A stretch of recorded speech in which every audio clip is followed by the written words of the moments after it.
Alongside its neighbours Mali and Niger, Burkina Faso has been facing some severe economic sanctions from the Economic Community of West African States, better known as ECOWAS. These sanctions were intended to pressure these nations politically and economically. Instead of crumbling under pressure, the three sanctioned countries found some genius ways to navigate through it. ECOWAS sanctions were meant to cripple the country's economy, disrupt everyday life, and create significant political pressure. But the leaders and people of Burkina Faso, Mali, and Niger have shown that with creativity and resilience, it's possible to turn the tide. In this video, we'll detail these strategies, showing how these countries have outsmarted the odds. So, let's get started. 10. Regional solidarity and alliances. Burkina Faso, Mali, and Niger have strengthened their bonds, creating a robust support network called the Alliance of Sahel States. They've shared resources, information, and strategies to counteract the sanctions by standing together and supporting one another. For example, these countries have engaged in joint military operations against insurgents, sharing intelligence and logistical support. This cooperation extends beyond military affairs. They've also coordinated on economic matters, such as cross-border trade agreements, allowing them to bypass some of the restrictions imposed by ECOWAS. This regional solidarity is crucial because it shows that the three countries have been able to resist external pressures and create a collective strength that is hard to undermine by uniting. 9. Diversification of trade partners. Diversifying trade partners has been a game-changer. By looking beyond the ECOWAS region, Mali, Niger, and Burkina Faso have significantly reduced their dependency on West African trade routes. For instance, Burkina Faso has increased its trade with Turkey and China, importing machinery and technology critical for development. Mali has tapped into its gold reserves, establishing trade relations with non-Western countries like India, which is a significant consumer of gold. According to recent reports, trade between Mali and China has grown by 25% over the last 2 years, showcasing how diversification can cushion the impact of regional sanctions. Therefore, by opening up new trade avenues, these countries are surviving and thriving, showing that dependence on a single region is a vulnerability they can overcome. 8. Increased self-reliance. Mali, Niger, and Burkina Faso have made substantial investments to boost local production in agriculture, energy, and manufacturing to become more self-sufficient. Burkina Faso has invested heavily in its agricultural sector, promoting local farming techniques and crops less dependent on external supplies. As a result, Burkina Faso's agricultural output has increased by 15% in the past year alone, thanks to these initiatives.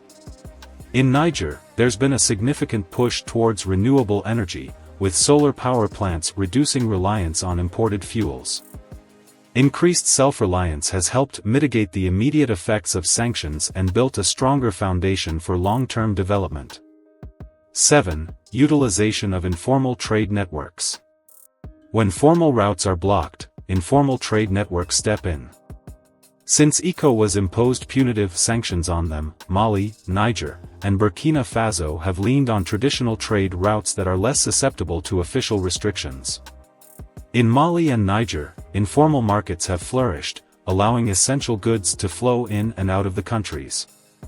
This trade often bypasses official channels, making it harder for sanctions to have a full impact. Goods like food, clothing, and basic necessities are traded across borders using these networks, ensuring that local populations continue to have access to essential supplies. And these informal networks have become lifelines, maintaining economic activity and ensuring that sanctions do not completely isolate the countries. 6. Financial innovations and cryptocurrencies. After the freezing of Niger's assets in ECOWAS central banks and the suspension of financial transactions, the three nations are exploring digital currencies to bypass economic sanctions. Cryptocurrencies like Bitcoin and Ethereum offer a way to conduct transactions without relying on traditional banking systems. This is particularly useful when international banking channels are blocked.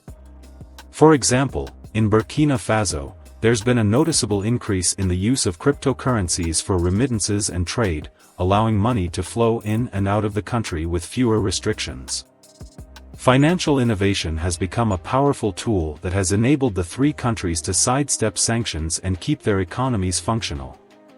5. Strategic use of military and security agreements. By forming strategic alliances with non-ECOWAS countries, Mali, Niger, and Burkina Faso have gained not only security but also economic and logistical support.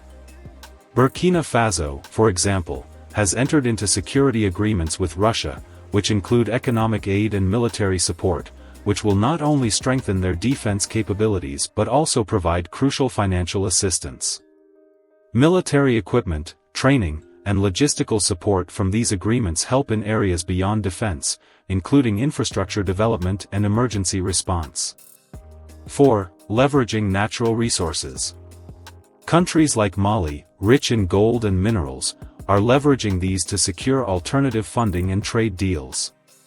Mali has signed new mining contracts with companies from non-ECOWAS countries, bringing in investment and expertise. For example, Mali signed a deal with Russia to construct a gold refinery in Bamako and help refine its gold. As a result, Mali's gold exports to non-ECOWAS countries have increased by 30%, highlighting the effectiveness of this strategy. These deals are often structured to bypass sanctions, allowing continued economic growth. By tapping into their natural wealth, these nations find ways to generate income and attract investment, even under sanctions. 3. Diplomatic engagements and negotiations. Diplomatic efforts and negotiations by Mali, Niger, and Burkina Faso have helped soften sanctions or create exemptions. For example, Burkina Faso has negotiated with individual ECOWAS member states, seeking to mitigate the impact of the sanctions. These diplomatic efforts often result in bilateral agreements that ease some restrictions.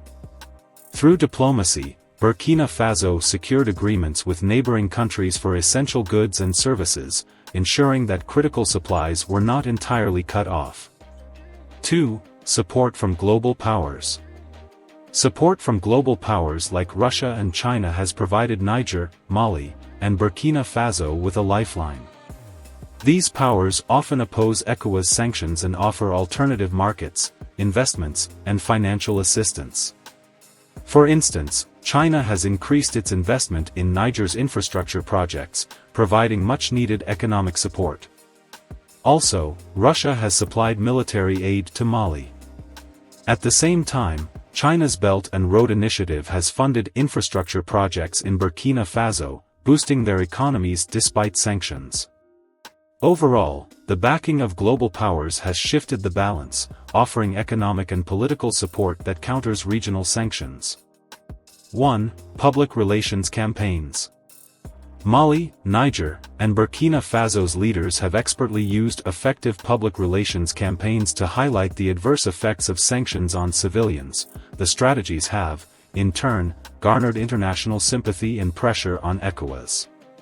Burkina Faso, for example, has used media campaigns to show how sanctions hurt ordinary people, not just the government. This has led to international NGOs and some countries calling for a reassessment of the sanctions. For example, highlighting stories of families struggling to get food and medical supplies due to sanctions has created a global conversation, putting pressure on ECOWAS to reconsider its stance. And there you have it. These strategies show incredible resilience, ingenuity, and the unbreakable spirit of these nations. Whether it's through regional alliances, trade diversification, self-reliance, or leveraging global support, these countries are surviving and finding ways to thrive. Thanks for joining us. If you found this story as inspiring as we did, hit that like button, share this video, and subscribe for more. See you next time.